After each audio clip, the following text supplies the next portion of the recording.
পরিচারিকা থেকে একেবারে বিধায়িকা, আর এই ঘোর কাটতে না কাটতে ফের মিলল বড় পদ। বিধায়ক থেকে সোজা মন্ত্রী হয়ে গেলেন আউশ গ্রামের কলিতা মাঝি। প্রধানমন্ত্রী নরেন্দ্র মোদীকে ছোঁয়া তো দূরের কথা, তাকে দেখা, তার সঙ্গে মঞ্চে থাকা কিংবা বিজেপির তাবড় নেতাদের সঙ্গে বৈঠক, এক সাধারণ পরিবারের গৃহবধূর কাছে ছেঁড়া কাঁথায় শুয়ে লাখ টাকার স্বপ্ন দেখার মতো। কলিতা মাঝি কি স্বপ্ন ভেবেছিলেন সংসারের মাসকাবারির হিসাব ছেড়ে তাকে জনতার চাওয়া না পাওয়ার হিসেব কষতে হবে? সাধারণ নিম্নবিত্ত পরিবারের গৃহবধূ যে লালবাতি লাগিয়ে গ্রামে ঘুরবেন, কেউ কি নাক করেও টের পেয়েছিলেন? কলিতা মাঝি একসময় স্রোতের বিরুদ্ধে গিয়ে দাঁতে দাঁত চেপে বিজেপি কর্মী হয়ে লড়াই চালিয়ে গেছেন। আজ তারই পুরস্কার মিলল। কি করে অসাধ্য সাধন করলেন কলিতা? মন্ত্রী হিসাবে কোন দপ্তর সামলাবেন কলিতা মাঝি? আমি ঈশ্বরের নামে শপথ করিতেছি যে বিধি দ্বারা আমি ভারতের সংবিধানের প্রতি আমি নিষ্ঠা আর করিব এবং সামনে থেকে দেখেছেন প্রধানমন্ত্রী থেকে দেশের তাবড় নেতাদের, বাড়ির কলতলা থেকে কলকাতায় 5 তারা হোটেলে নেতা মন্ত্রীদের সঙ্গে বৈঠক। সাদামাথা জীবনে এক বিরাট পরিবর্তন। গৃহ পরিচারিকা থেকে একেবারে বিধায়ক এবং এখন মন্ত্রী। বদলে গেছে কলিতা মাঝির জীবন। আর সেই পরিচারিকা বিধায়ক থেকে মন্ত্রী শুনতে অবাক লাগলেও এর পিছনের গল্প কিন্তু বেশ লড়াইয়ের।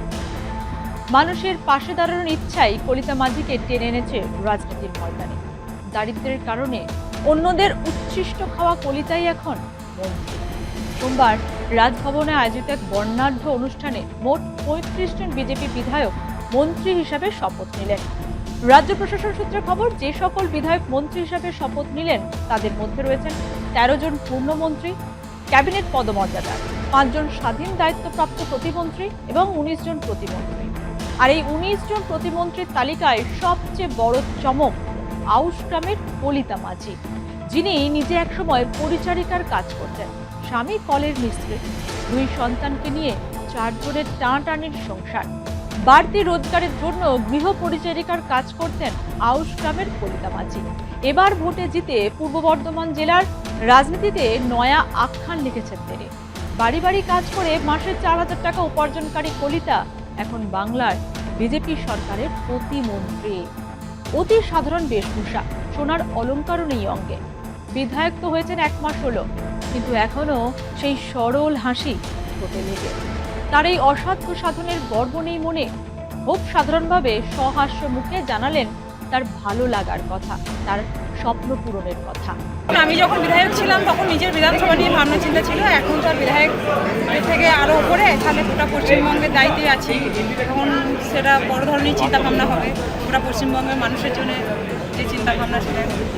26-এর বিধানসভা নির্বাচনের সময়তেও অন্যের বাড়িতে পরিচারিকার কাজ করা 37 বছর বয়সী কলিতা মাঝির ওপর ভরসা রেখেছিল বিজেপি নেতৃত্ব।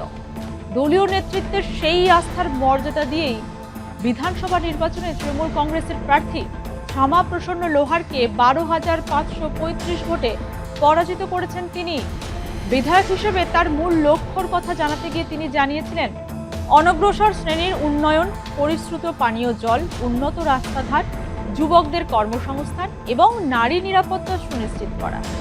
এবার মন্ত্রী হয়েছেন, দায়িত্ব আরও বাড়ল। তবে কলিতা মাঝির এই সাফল্য একদিনে আসেনি।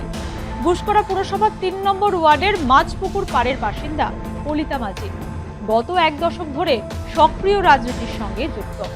আউশ গ্রামের মতো তপশিলি জাতির জন্য সংরক্ষিত আসনে বিজেপির টিকিট পাওয়ার আগে পর্যন্ত তিনি 2টি বাড়িতে পরিচারিকার কাজ করে মাসে মাত্র 4000 টাকা উপার্জন করতেন।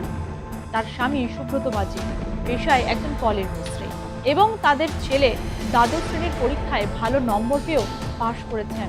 দীর্ঘদিন সাধারণ মানুষের মাঝে কাজ করার অভিজ্ঞতা থেকেই নিজের কেন্দ্রের দরিদ্র মানুষের অভাব অনটনকে খুব কাছ থেকে উপলব্ধি করেছেন কলিতা। তাই এলাকার স্বাস্থ্য পরিকাঠামোর উন্নয়নকে তিনি অন্যতম অগ্রাধিকার দিয়েছেন। আউশ গ্রামের বাসিন্দাদের চিকিৎসার জন্য যাতে বারবার বর্ধমান শহরে ছুটতে না হয় তার জন্য এলাকায় একটি হাসপাতাল তৈরি করতে চান তিনি। প্রত্যেকের মাথার উপর স্থায়ী ছাদ ও শৌচাগার নিশ্চিত করতে প্রধানমন্ত্রীর আবাসন যোজনায় আউশগ্রামে বাস্তবায়িত করাই এখন তার প্রধান লক্ষ্য।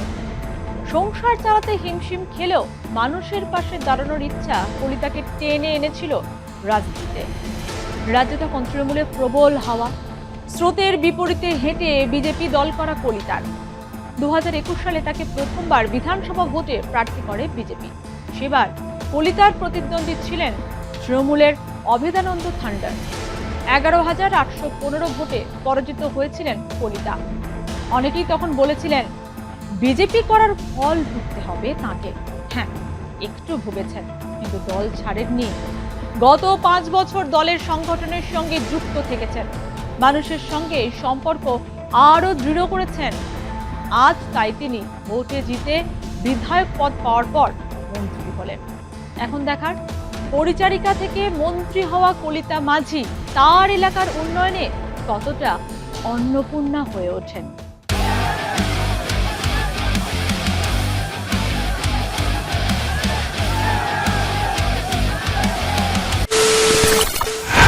খবরের নামে প্রতিদিন সন্ধে আপনার ড্রয়িং রুমে কি শুধুই চিৎকার চেঁচামেচি খেয়ে আসে?